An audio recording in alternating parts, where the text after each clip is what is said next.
Welcome to your Morning Boost, brought to you by AWB Education. Here, we amplify knowledge, widen reach, and broaden impact in education, delivering your daily dose of professional development. This program is sponsored by Grundmeyer Leader Services, where together we are transforming education, one leader at a time. Now, get ready to amplify your day with your Morning Boost. All right, welcome back, listeners. Happy Friday, everybody. We've made it to the end of the week, and hopefully you've got an awesome weekend planned ahead of you, because I know darn well you've earned it. I'm sure you've earned it all week long. But welcome back to your Morning Boost. And welcome back to our special guest. Shannon Watson's been here with us all week. She's the founder and executive director of Majority in the Middle, and we're going to wrap up our fifth question and wrap up this series this week as we've been diving into this practice of civil engagement and building bridges and doing all of the great stuff that we as school leaders have an awesome responsibility, but yet opportunity to do to help lead our communities. Have you listened to Control, Shift, Lead, the new podcast from AWB Education and Inspired Edification? He stayed with the basics. He was never flashy. And I think that's one of the things that people like. If not, you are missing out. And I think of the word vulnerable comes to mind. All the time. Yep. Every month, Jim and Adam bring you three things: something you can control, something that will shift your thinking, and something that can help you lead your school district or building. I need our staff to be that. Search for Control, Shift, Lead wherever you get your podcasts and start listening today.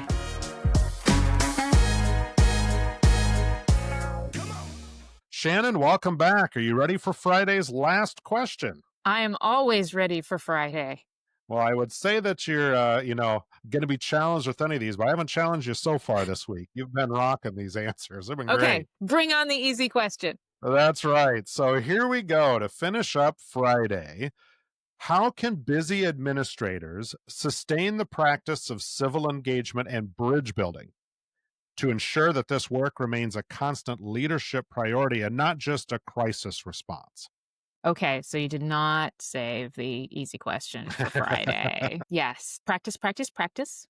So the more that you can sort of model and internalize some of these things, the better. And I will say that with the caveat, it takes a while because sort of navigating division all the time is not something that we've been having to do over, the last 50 years or so. Sure. Not in the way that we have to do it today. So I think give yourself a break. It takes a minute to build some of these skills, but then as much as you can internalize them and model them, that helps. So I have a sticky note. It's around here somewhere. It probably fell off the wall again. But so I, in my work life, had a tendency to deal with the work as being the tasks. Is the PowerPoint presentation done? Did I send these 3 emails? Sure. Is the agenda for the meeting, written? Have I done the draft of whatever? I was very lucky to be mentored later in my career than I would have liked. Man, if this woman could have gotten a hold of me in my 20s, that would have been awesome. But the thing that she taught me is that the relationships are the work. That yes, the things that you can cross off the to-do list are important, but the relationships are the work. And so the time that you take, getting coffee with somebody or going to the professional development and instead of checking your phone, speaking to people next to the coffee machine or, checking in with people. How was your weekend? It's so easy when we're busy to sort of toss those things aside, ask about people's kids, talk about what you saw on TV on the weekend.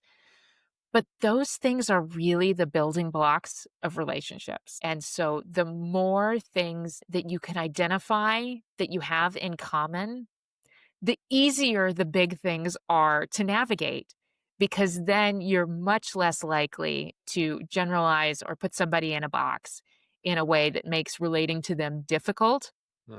So I think focusing on how the relationships are the work. And there's I got the opportunity to do a TED Talk a while back. And one of the things that we were able to highlight in the TED Talk is that finding common ground is really important, but so Mhm. is kindness and dealing with people with respect, whether or not you believe the same things. And I had somebody one time tell me that, you know, being kind to another parent at the PTA meeting, no matter what they're saying in the moment, in the public comment part, being kind to those people does not mean that you automatically endorse their public policy position, or talking about fishing with the guy in the next cubicle over who has a tendency to espouse conspiracy theories.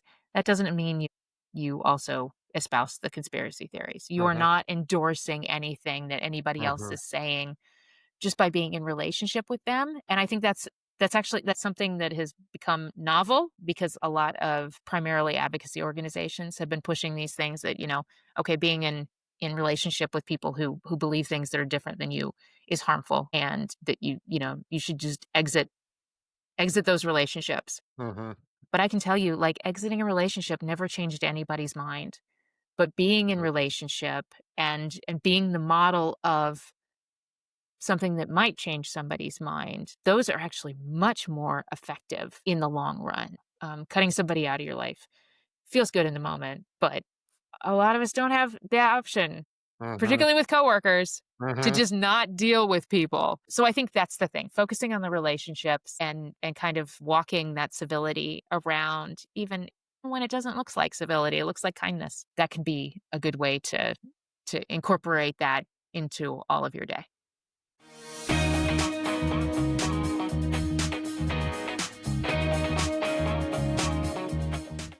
So take advantage of them. You got hallway check-ins. You have that Yes. moment you're in line at the concession stand at the game and you see a parent next to you getting popcorn too. I mean, you're right. It's all of those little moments that all add up in the end. That's great advice. And I'm not gonna lie, I've already circled on my notes here. Relationships are the work. That might end up on a staff t-shirt here really shortly. So That would be amazing. yeah, I was gonna say if you don't have that phrase coined already, get busy because that one's a good one.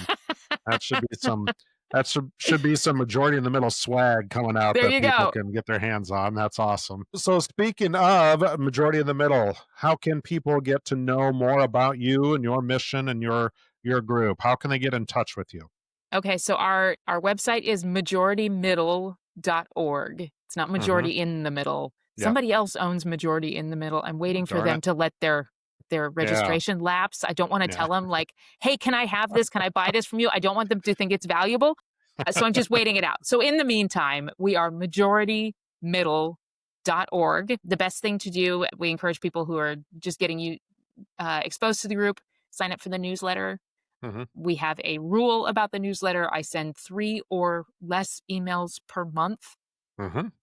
I sometimes fight with my communications committee about that. Well, Right. that's a good Yeah. one. Yep. Yeah. Right. Yeah. There's too Yeah. much email. There's too much Mhm. email. And then just to note that we are headquartered in Minnesota. Our focus is on Minnesota right now because it's a good place Mhm. to study bipartisanship. But what our sort of long term strategy is to figure out what works here when it comes to structural partisanship and the bridging and the getting along and creating some systems that encourage people to work together. And then hopefully bring that to other states, and have a replicable model. So we'll see. That's awesome. Yeah. That's awesome. Shannon, this has been a wonderful week with a positive tone and some great advice for us to, yeah, it's part of the job, but it can certainly be an area that we can help push forward and get our students what they need to be successful every day. So that is really awesome. Thanks Awesome. for Well, joining us. absolutely. I really Yeah, had a good time this week. Thanks so much for including me. you bet. Well, listeners, thank you for joining us as always. Have a wonderful Friday and have an even better weekend because, like I said, I know you have earned it. Thank you. We will be back again next week with more on your morning boost. So until that time, thank you for listening. We will talk with you again next week. That concludes another episode of Your Morning Boost. We hope today's daily dose of professional development helps you amplify knowledge, widen reach, and broaden impact. Your Morning Boost is an AWB education production brought to you with the generous support of Grundmeyer Leader Services. Join us again tomorrow for more. Until then, keep boosting your impact.